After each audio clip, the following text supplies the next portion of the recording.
Can I have your attention, please? Ladies and gentlemen, please, can I have your attention? Good afternoon, I'm Ethan Rosenzweig, the Acting Chief of Protocol of the United States. Welcome to this wonderful celebration and unveiling. If you'll please join me in watching your video monitors to start the evening. Thank you. Please come into the room, everybody, please.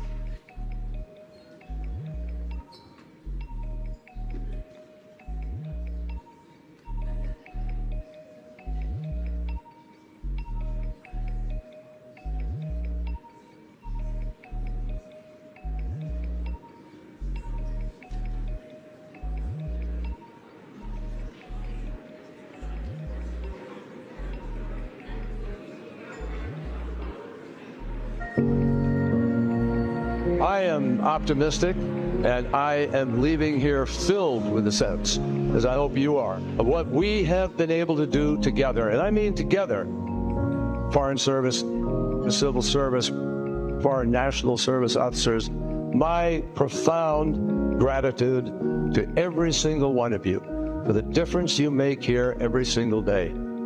We are more engaged in more places in this world with greater positive impact than at any time in American history. We live in a more turbulent world in some ways. Why? Because the world is going through a transformation unlike anything it's ever seen before. We here have two great responsibilities. One, obviously, is to protect the United States of America, to protect the American people, to stand up for our values and stand up for our interests. But guess what? Because so many people in the world share a fundamental human desire to live in dignity, to be free, to be able to have opportunity and make choices. Because of that, everything we do in furtherance of the first is also in furtherance of the second. This country has shown again and again how strong we are internally, how powerful we are, how incredibly resilient we are, and how we have the ability to redefine our story, to write the next chapter, to go on into a stronger and better place. I want you to stay faithful to the notion that this building, all of you, that we together are going to continue to make ripples and sweep down walls of resistance to peace and to justice and to a better and safer world. Distinguished guests, the Secretary of State of the United States, Antony J. Blinken, and the 68th Secretary of State of the United States, John F. Kerry.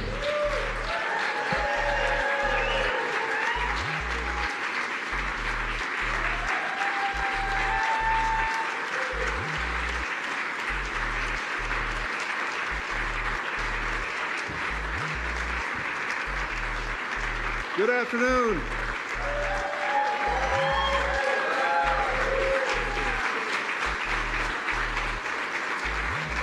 Welcome. Welcome, everyone. Welcome to the State Department. Welcome back to the State Department. Welcome to, I think, one of our shared favorite places in the State Department, the Ben Franklin Room. I'm always inspired being in this room. We have Franklin looking down upon us. He, of course, was our first diplomat. Negotiated our first treaty, secured our independence, charted the Gulf Stream, pioneered electricity, gave us our ethos of self-governance, and virtually none of this did he do while sober. So I take that as an instruction for all of us when we're done with the wonderful ceremony that we're about to embark on. On behalf of myself, my wife, Evan Ryan, who's here with us today, I'm so thrilled to have you here, particularly for this occasion. Mr. Secretary, welcome home. John once described his life as having an almost Forrest Gump-like quality. And think about it, it's true. Flip back through some of the pages, flip back through the decades. One consequential moment after another, there is John Kerry. We see him as a 12-year-old, the son of an American diplomat in Germany, taking his bicycle through the checkpoints to ride around Soviet-controlled East Berlin. Then he's volunteering to fight in Vietnam, where he earns combat medals for bravery. And years later, delivering a searing indictment of the U.S. government's failures in that war before the Senate Foreign Relations Committee. And then, Scroll forward a few more decades, and there he is on the other side of the dais, the Senate Foreign Relations Committee, as its chair.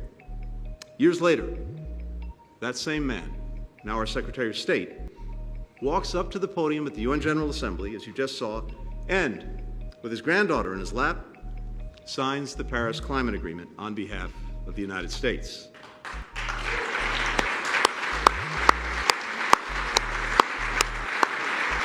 Now, for other human beings, for the rest of us mere mortals, any one of these experiences would have been defining. For John, just a few of the chapters in an extraordinary lifetime of public service that he continues to write. And from each chapter, I think it's fair to say that he drew lessons that further shaped his character and enabled his genuinely historic contributions. Those childhood years, living abroad, taught John from an early age, much as it did me, to see his country through the eyes of others, to grapple with the expectations, the critiques, the stereotypes. And then when he returned home, he learned to do the same with Americans' perceptions of the places that he'd been. It was during that time that his father passed along what John considers, I think, the most important advice that he got about diplomacy: learning to see the world through the eyes of others.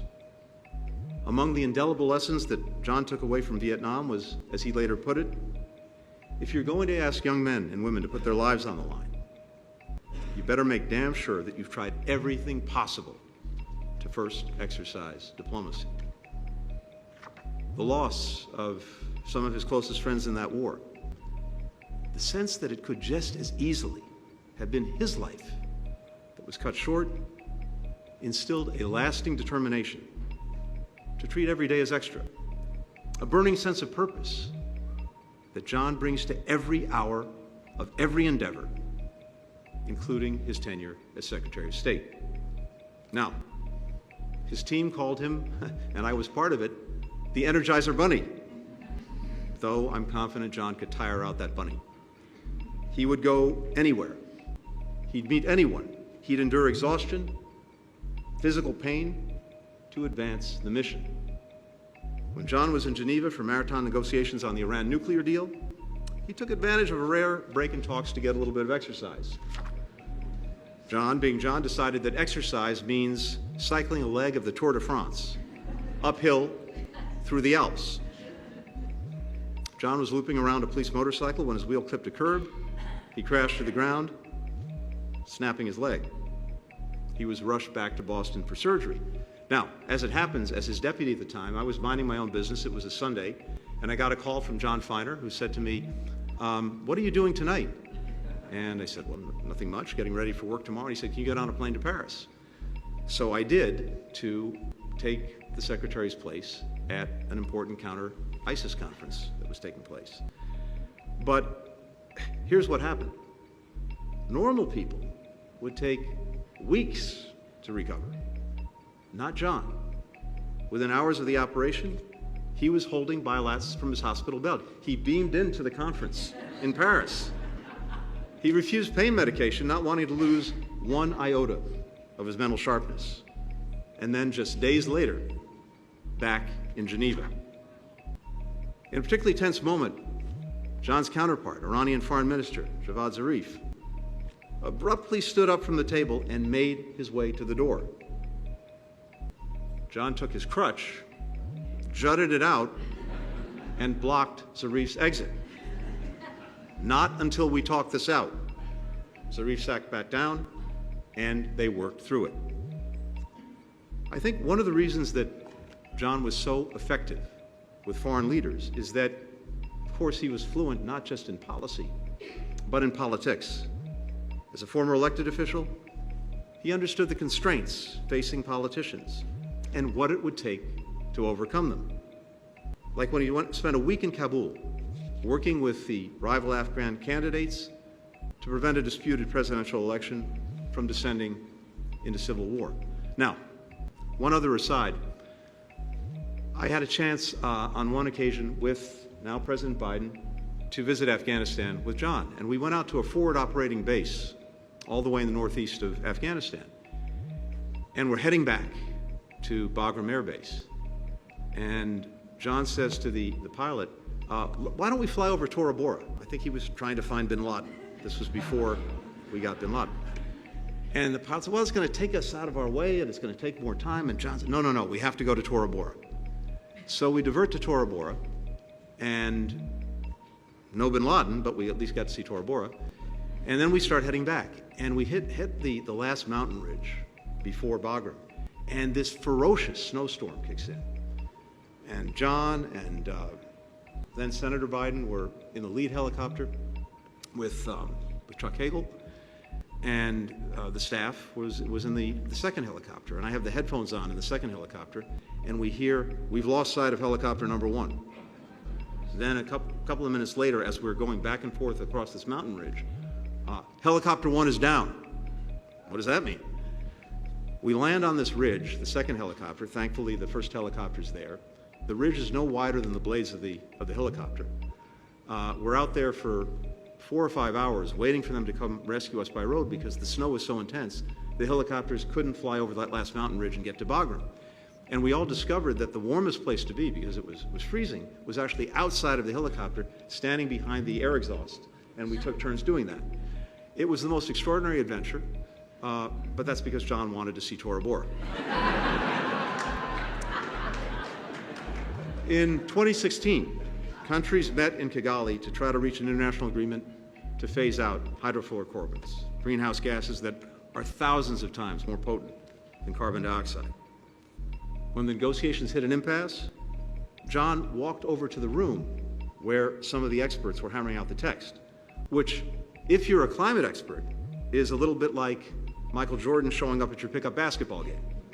With John's help, they found a way forward. And then John personally lobbied with a few holdouts and closed the deal. John's willingness to go wherever he could be useful, wherever there was at least the opportunity to make some progress, that racked up some legendary mileage here at the State Department. As Secretary, he flew 1,417,576 miles, 3,000 hours in the air, 596 days on the road. His team nicknamed the plane the Kerry go-round because once you got on it, you were never quite knew when you would actually get off. Now, only a few things could slow John down. One, of course, was family. There was a call from Teresa, from Alex, from Vanessa. That took precedence over everything else. And he also knew how to savor a hard-earned victory. After clinching the climate deal, John led his team on a midnight tour of Paris, roaming the streets on foot. After reaching an agreement to remove and destroy much of Syria's chemical weapons stockpile, he insisted on taking his sleep-deprived team in Geneva for a little bit of wine and cheese. I had this experience on the couple of occasions when, as his deputy, we actually traveled together, and none of us could keep up with him. The DS team, at the end of these crazy long days, would say, well, the Secretary wants to go out, and out we went. Now, I know that some people who don't know John as well, haven't worked with him, may just see him from a distance as the kind of quintessential Boston Brahmin. And it's true. He did once take President John F. Kennedy sailing, and when in London, he's not always been a stranger to Savile Row.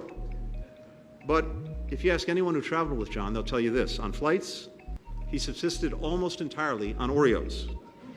So much so that the Air Force crew started hiding their stash of Oreos. He covered nearly every one of those 1.5 million miles with the same battered Orvis suitcase that he'd had since his early Senate days, which he insisted on carrying himself with the duct tape handle and all. For all this remarkable diplomatic work, for all the feats that he pulled off as secretary, what's equally inspiring, maybe more inspiring, is an enduring willingness to throw himself into causes that he believed in, even when the odds were long, even when it seemed impossible. And to me, what was so inspiring, what remains inspiring to this day, was that John always preferred to get caught trying. For in his eyes, the worst thing is never trying and coming up short. It's not trying at all. And that philosophy is important because, like all of us, John's also endured his share of setbacks. He lost battles to get Congress to adopt climate legislation, ratify the Disability Rights Treaty. He lost a very close presidential election. He saw a successor administration pull out of Paris, the Iran deal, to name a few. But what's so powerful about John's story is that there's never any wallowing in setbacks. There's no holding of a grudge. There's no abandoning public service. As his friend and colleague Wendy Sherman put it, John doesn't do animus. He took a beat. He reflected on how we might do things differently. And then he dusted himself off and got right back into the fight. And that's also the story of our country, of our nation. As John wrote in his book, America makes itself stronger when, despite long odds, despite searing setbacks, everyday citizens stand up and decide the way things are isn't necessarily the way they have to be. And I think if we look back at America's trajectory, it's easy to assume that our progress is foreordained. And yet, the individuals who've led our nation and led our nation out of its darkest moments never did that knowing in advance that they would succeed. That's the story of Valley Forge. That's the story of Normandy. That's the story of Selma, of Stonewall, of the moonshot, of John's 2004 Boston Red Sox.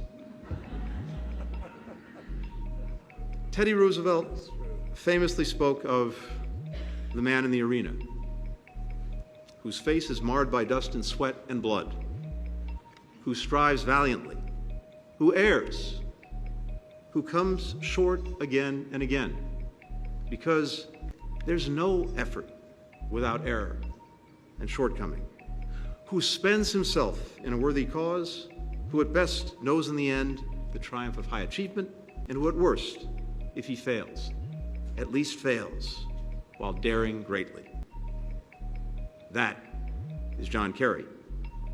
That's how he's lived his entire life, in the arena. We live in a town where people often measure success in these 4-year increments. That's the wrong metric, especially when it comes to this ongoing experiment that is our great democracy. So if we take one lesson from John's extraordinary life, from his extraordinary career, it's that this struggle that we're all embarked in, the struggle to form a more perfect union, is the work not just of years or administrations, but of lifetimes and generations. It demands that each of us step into the arena, even, perhaps especially, when we don't know if we'll succeed, to get caught trying. That's the only way we're going to continue to deliver on the promise of our nation, for the American people, for people around the world. And again, my friends, my colleagues, that is the man that I have the honor and pleasure to introduce to you, the 68th Secretary of State of the United States, John Forbes Kerry.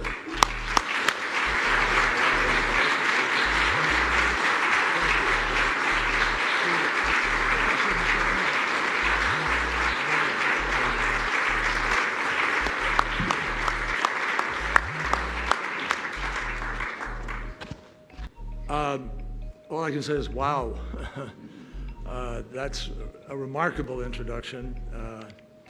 Unfortunately, every word of it was true, except for a few things I have to correct very quickly.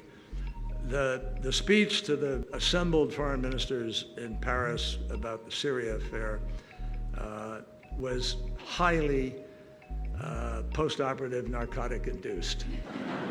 And so we all have to put that in its right place. Secondly, the Tora Bora, a guy named Joe Biden was sitting on a seat going forward in the chopper, and the general was sitting there with maps on his thing, giving him a briefing. And Chuck Hagel and I had sort of heard the briefing, and we were looking at each other. And we started down in this massive down, and they had lost track of the other helicopter. And someone, I don't know whether it was Chuck or me who said it, but somebody remarked, hey, the 3 senators ought to just give a speech and keep us airborne. So, but Tony, honestly, that was just an extraordinary introduction, extremely thoughtful and generous, and obviously somewhat mischievous, but welcomed in the spirit of our friendship and of all of our experiences. And as I look out at this group, I just got to thank you all. There are folks here from so many different layers of that journey that you heard described. And I've been warned, if I start singling out a face and mentioning a name, I am in serious trouble, because I can't do it for everybody here. So please, suffice it to say to all of you that I am just deeply grateful, very, very touched by your presence here today. So many tears and different chapters of that journey that was described by the Secretary. I want you all to know that history will always remember the two of us as the greatest guitar-playing duo in history of this building, assuming that Dean Acheson didn't secretly have a Fender Stratocaster or something. I don't know. But I'm grateful for all of you making the effort to be here. I also sensed beforehand, as I was coming over here, there's got to be some poetic justice that so many veterans of the Obama administration and the Biden administration are all assembled here on the first day of a post-Assad free Syria, and we should celebrate that.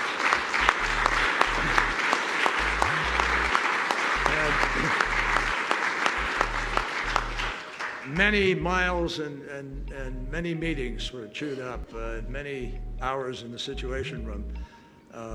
And I won't go into them now, but I'll just say that that was hard fought over. And now we have an enormous opportunity, which Tony allowed me to sort of have a discussion with him about a little earlier.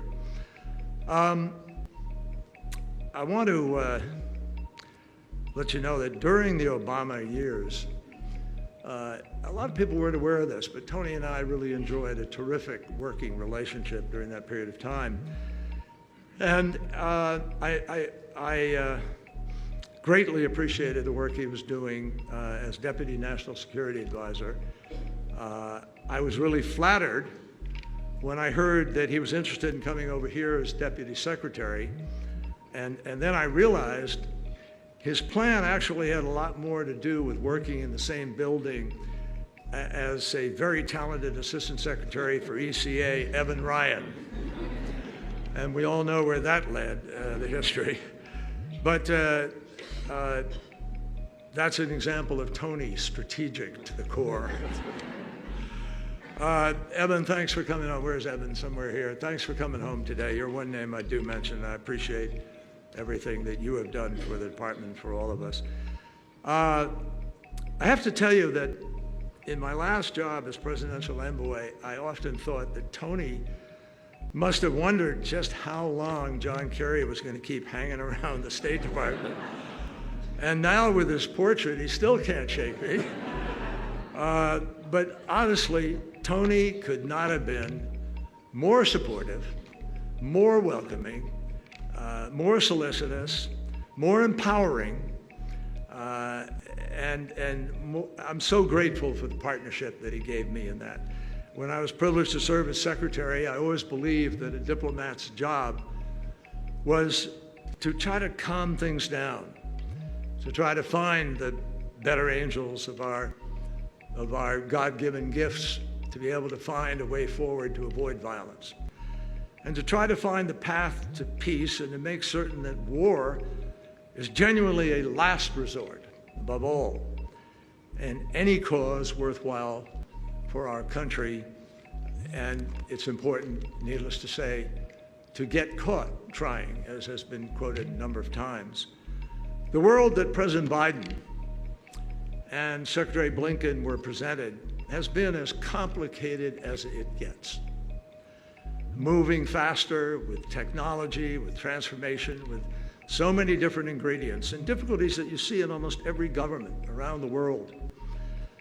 And I admire Tony Blinken's unbelievably visible determination as he traveled the world in order to be caught trying. In a world that is so transformational as it is today, it's hard to find the center that is so critical to organizing ourselves in order to do better things. So Tony, I genuinely look forward to the day when your portrait is hanging on a wall near mine, because in a world that does move faster day to day, everyone here understands you have done an extraordinary job of fighting for people all over the globe to have peace, to have dignity, to live better, to push back the specter of overt aggression. And you put your heart and your passion into trying to resolve conflict, and that is truly what diplomacy is all about. So I think everybody here wants to join me in saying a profound thank you to you and Evan for the incredible work you've done.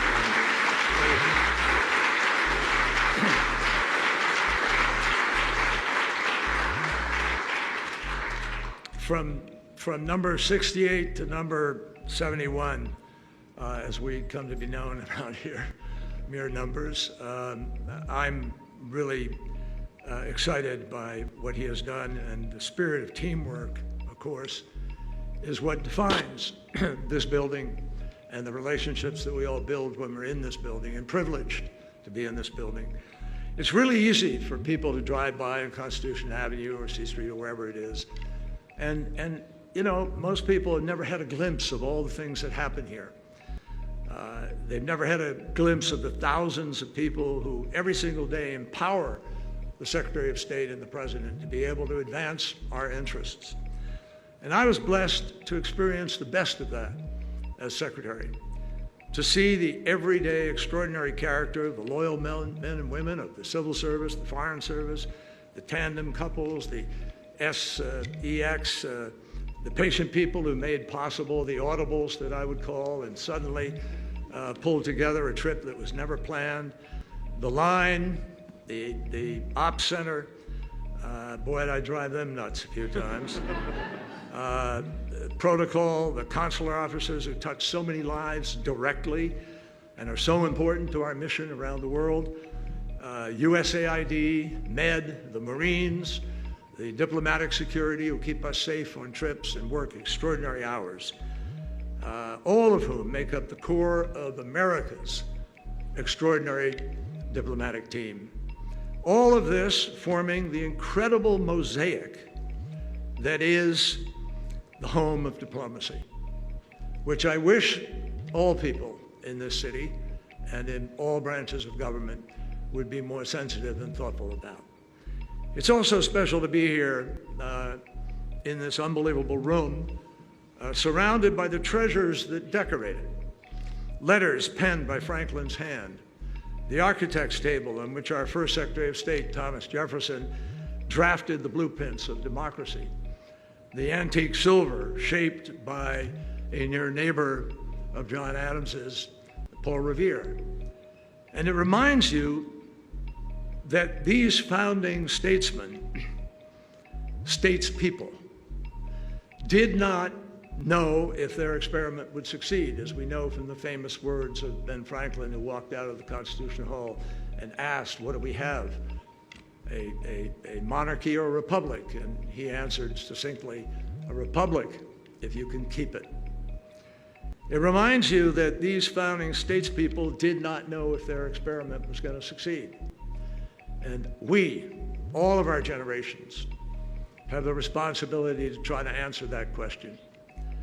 They were unfailingly willing to get caught trying. Think about riding a horse from Braintree, Massachusetts, Quincy, all the way down to Philadelphia in the dead of winter to begin that work. Ultimately, it was their creativity and their courage, their persistence, their confidence about the possibilities of the future that left the world vastly different and far better than they found it. And I know, looking at the faces here, that is what has brought every single one of you to public service. Ultimately, their creativity and their courage, their persistence did break through. That is what you do, my friends, That is what we do together. And that's the work that continues here today and must continue into the future to keep the promise of our democracy for all of the world in the quiet corners of the globe where people aspire to be what we are, to be free and to shape their own futures. It's no secret that my experience in war shaped my understanding of the human costs of failed diplomacy and the rest, the cost of conflict itself. But you don't have to fight in a war or fight to stop a war in order to know that it is always worth get caught trying to find the road to peace and avoid sending the young of any country into the slaughterhouse of those battlefields. That is the most fundamental mission of this indispensable institution. To prevent wars, to rid us of nuclear threats, to help people help themselves, to protect children, to strike out against injustice, to stand up for our planet and the health of future generations, from the climate crisis to the oceans, to help young girls pursue education in places they can't achieve it, to invite people to embrace the values that have always inspired us. And at our best, that is what the Department of State can do. Some of you may have heard me say that while we know and we are proud, and we are, that America is exceptional, but it's not just because we say we are. We need to do more than that, not less. And we don't need to always beat our own chests and brag on ourselves. Humility is a strength when we work with nations that we have long wanted to be strong and be independent. Three of our founders, Franklin, Jefferson, and John Adams, whose effects are preserved here at the State Department, were charged on July 4th, 1776, by the Continental Congress. They were charged with devising an emblem for our newly minted nation. 6 years later, our nation adopted the Great Seal, and ever since then, it has been in the custody of the Department of State. It literally watches over us today, guarding us from above, right there in the ceiling. That is the seal. And it was Harry Truman who turned the eagle's head away from the arrows of war and towards the olive branches that are firmly gripped in one of the claws. It was powerfully symbolic, folks. Truman wanted the shift in the eagle's gaze to be aspirational. He wanted it to be America on the march, but America committed to peace. And so, carry on, my friends, and we are all lucky that you will. Now, we came here to do something manifestly manageable, to unveil a portrait. It's been said that being President of the United States is the toughest job in the world. I wouldn't know. But the person with the single most difficult task in 2024 was a man named Steve Paulson. He had to paint my portrait. And this afternoon, we get to honor Steve for generously taking on this mission. And I am truly very grateful to him for his talent, which you will see, his patience, which you have to take my word for, and even afterwards, for his friendship. By the way, in getting to know him, I concluded he must be a pretty religious guy, because when he finished trying to capture me on the canvas, I kept hearing him say, "May God forgive me." So we wait and see what you see here. And Jasmine, his wife, was just a terrific cohort along this journey. It was a pleasure to go through the process with you, Steve, and I admire your steady and talented hand. Just very quickly, I want to especially thank a group of people who made this day and this celebration possible. That starts, of course, with the President of the United States, who gave me this opportunity of a lifetime and who trusted me to take risks and represent him all over the world, knowing that it was his name and not mine on the line every time we touched down anywhere. So a profound thank you to a man I admire greatly, President Barack Obama. Thank you. And I'm also forever grateful and inspired by the former vice president, his former vice president, my friend of 40 years, who gave me the chance to serve again and did so in a way that was quite unexpected and really remarkably supported. And he is, I think you all know, and we've seen it in the last months, a genuine leader who in foreign policy and domestically, the things we've done, Americans should be very grateful for President Joe Biden. And there are people,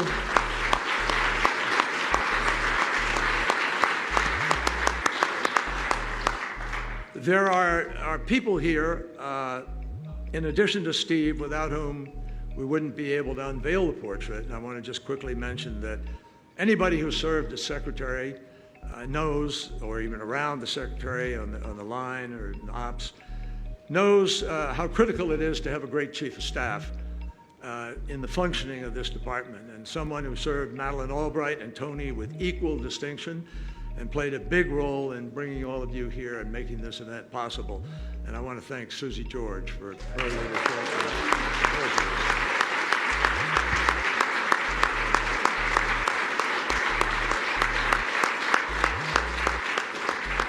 And I have, just very quickly, permit me, not related to this event except that they helped get me here, but I want to thank an extraordinary Chief of Staff of the department, David Wade, and John Feiner, together of whom did enormous work.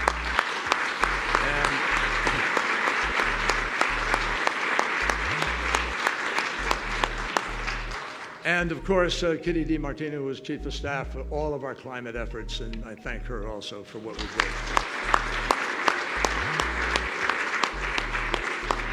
Lastly, permit me to introduce the members of the family who are here. My daughter Alexandra is in California with the kids. They were just east for Thanksgiving. And, but here is Vanessa, whom some of you remember, much younger, but Vanessa.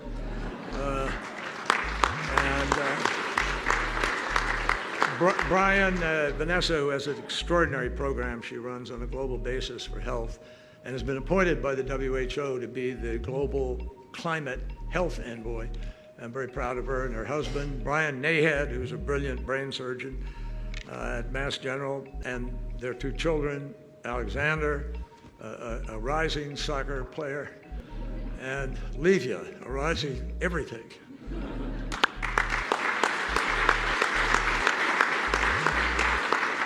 And Teresa sends you her very, very best and hug and love and hope for a great holiday season to everybody.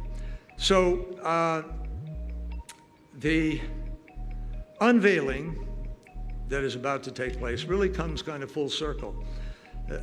You heard Tony talk about my dad and actually talked about my adventure in East Germany, for which my passport was yanked and I was grounded. But my dad was toiling anonymously in the salt mines of the State Department. And I was back in Boston rummaging through old stuff just the other day. And I found the first image that the State Department ever preserved of me. And that was my first diplomatic passport, which I mentioned when I first walked into this building, number 2927. Obviously, there weren't a lot of people around then. But if you open it up, there's a picture of an 11-year-old squirt smirking at the camera. And in the description, it says height, 4'3", and hair brown. So as you're about to see in this unveiling, the only thing that has changed is my height. 57 years later, I was honored to enter the Harry Truman Building as Secretary of State of the United States. And now 11 years later, I've got news for you. With this portrait, I will really never leave. Thank you for sharing.